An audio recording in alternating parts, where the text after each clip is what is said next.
Singarinda langit cemerlang.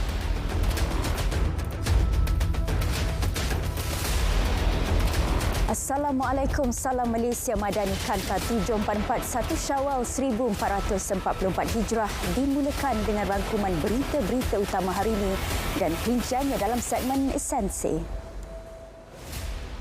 Sambutan Hari Raya Aidilfitri di seluruh negara hari ini meriah dengan masjid dan surau dipenuhi menunaikan solat sunat Aidilfitri.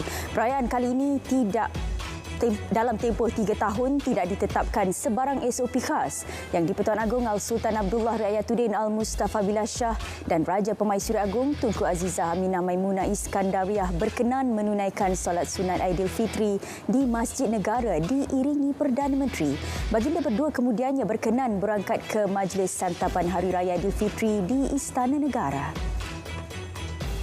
Rakyat di Terengganu dititah supaya meraihkan kepelbagaian bangsa dan agama.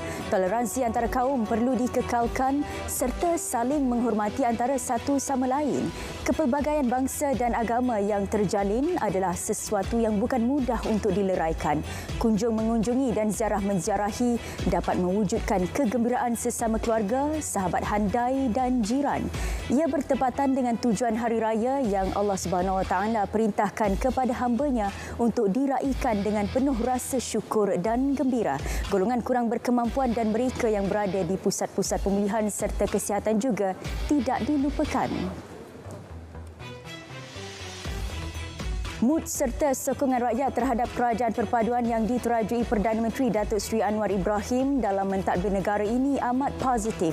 Kajian yang dilakukan baru-baru ini menunjukkan sentimen yang baik dalam kalangan rakyat.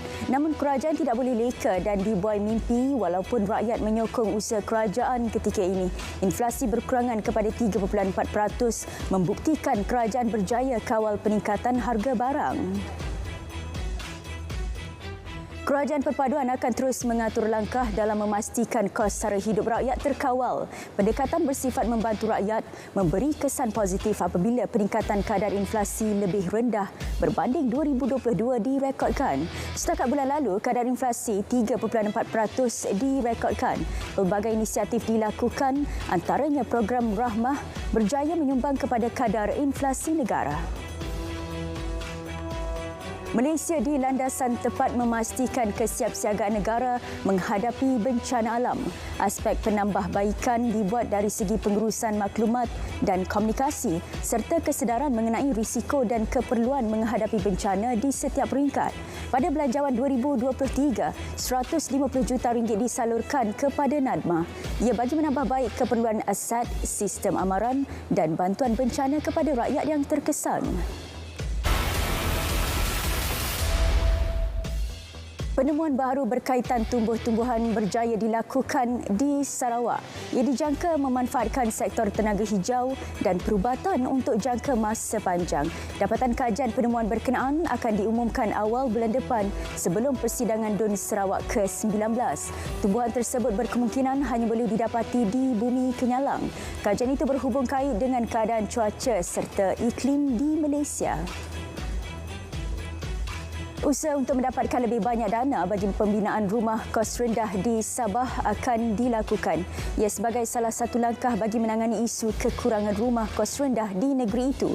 Jumlah permohonan rumah kos rendah secara dalam talian mencecah 41,000 pemohon berbanding hanya 55 unit rumah tersedia.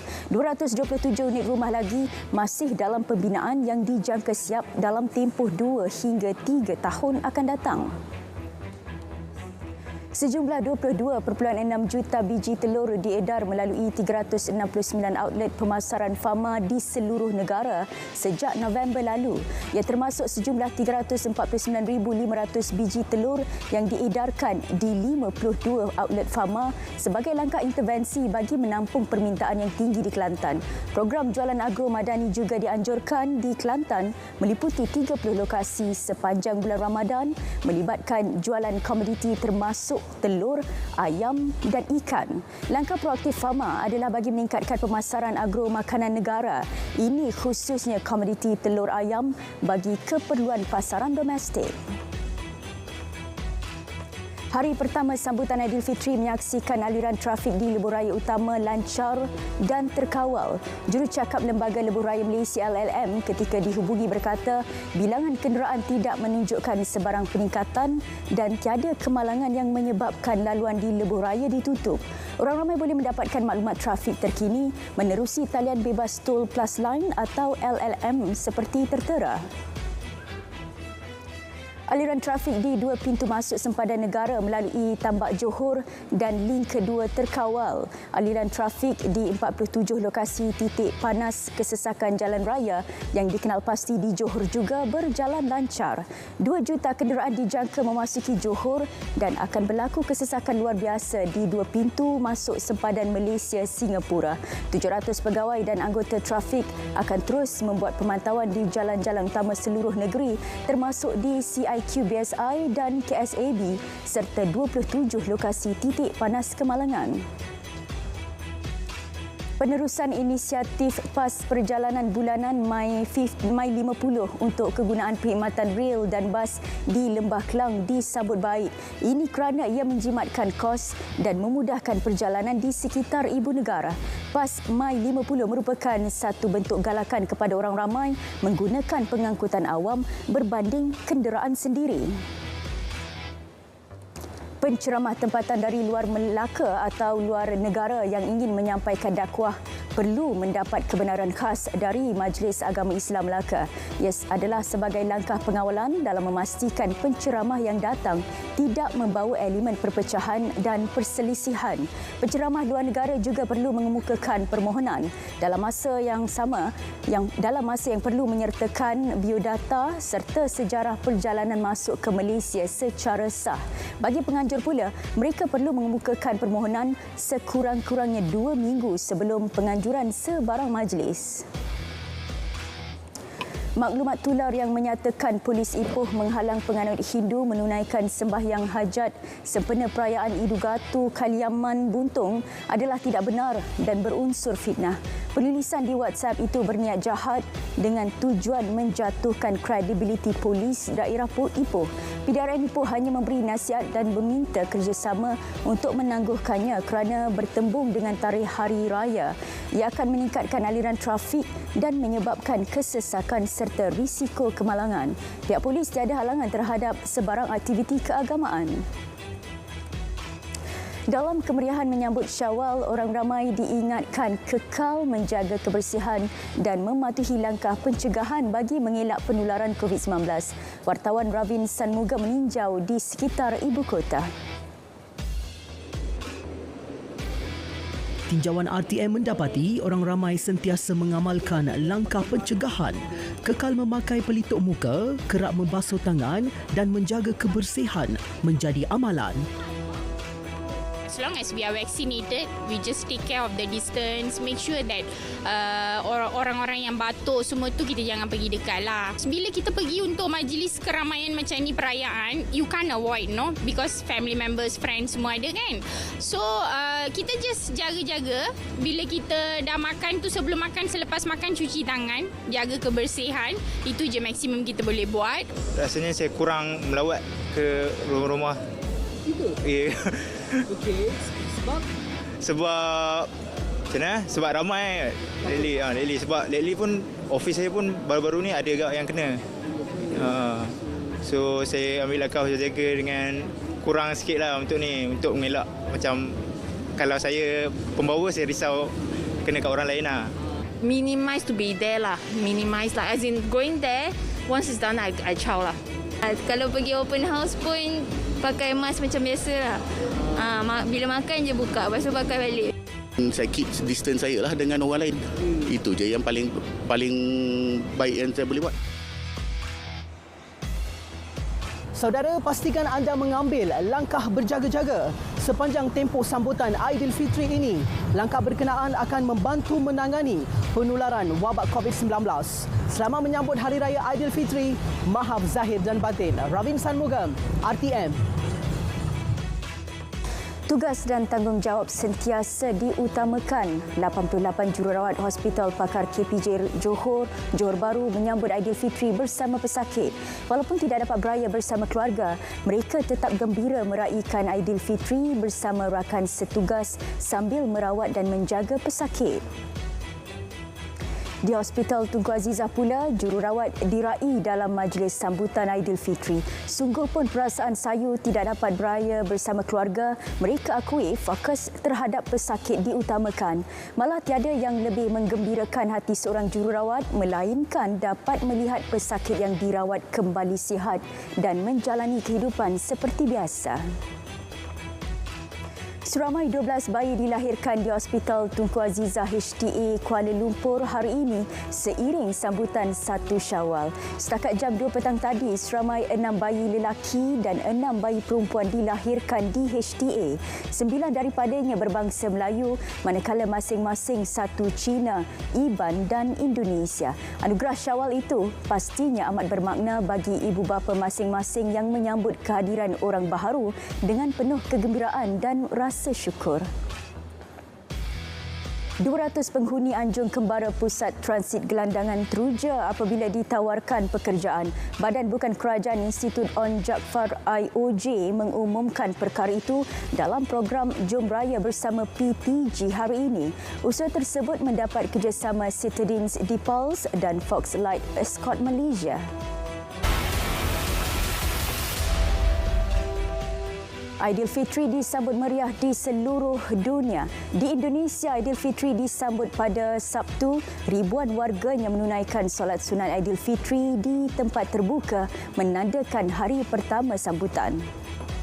Sementara di Bangkok, Thailand turut menyambut Aidilfitri hari ini. Pusat Islam Thai di Bangkok menjadi tumpuan penduduk Muslim yang mendirikan solat sunat Aidilfitri. Umat Islam dari seluruh dunia menyambut Hari Raya Aidilfitri, perayaan yang mengakhiri bulan suci Ramadan. Di Kolkata, India, ribuan Muslim menunaikan solat sunat Aidilfitri di kawasan terbuka. Di Kathmandu, umat Islamnya berkumpul menunaikan solat sunat Aidilfitri hari ini. Aidilfitri merupakan salah satu daripada 2 perayaan terbesar masyarakat Islam di sana. Sambutan Aidilfitri di Semenanjung Gaza meriah. Pasaraya dan jalanan dipenuhi Muslim Gaza berbelanja untuk persiapan Hari Raya.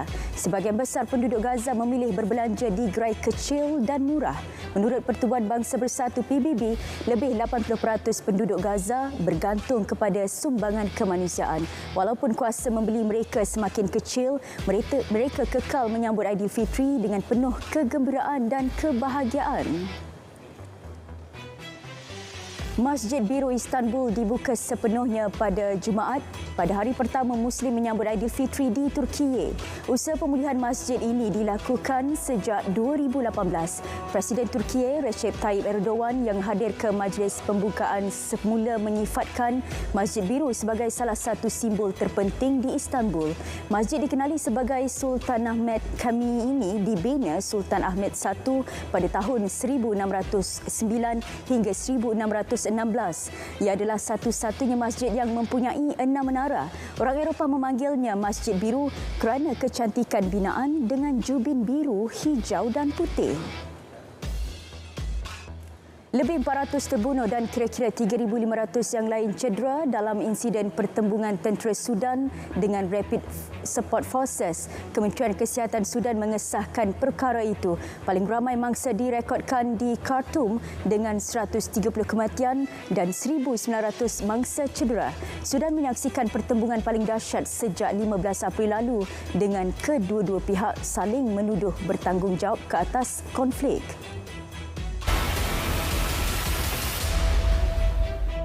Malaysia akan terus menjadi destinasi utama pelabur walaupun ekonomi dunia masih mengalami kelembapan. Keutuhan Kerajaan Perpaduan serta kepimpinan Perdana Menteri Datuk Seri Anwar Ibrahim meningkatkan keyakinan pelabur. Selain kestabilan politik, ekosistem ekonomi negara dilihat sangat kondusif kepada para pelabur.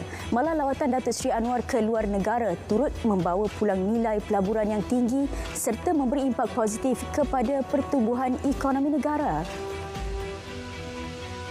Pasaran getah Kuala Lumpur untuk getah kering dijangka diniagakan dalam jajaran sempit minggu depan. Manakala aktiviti penstokan semula stabil bagi mengekalkan keseimbangan harga dan permintaan. Pasaran lateks Pukal pula diramalkan lembap.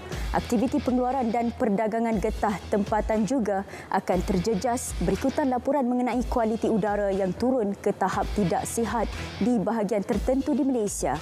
Pada asas mingguan, harga fizikal rujukan Lembaga Getah Malaysia untuk getah mutu Malaysia 20 meningkat 12.50 sen pada Jumaat lepas. Lateks Pukal turun 5 sen pada minggu sebelumnya.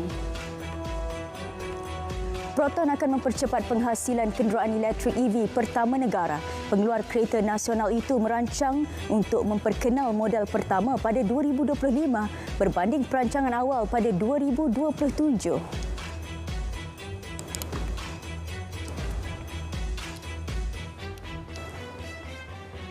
Saudara, paparan itu mengakhiri Kanta 744 menyusul selepas ini berita perdana bersama Faris Izzat dan Hazel Desmond untuk paparan lebih komprehensif. Selamat menyambut Hari Raya Aidilfitri, raikan dengan penuh kesyukuran dan kegembiraan. Salam Malaysia Madani.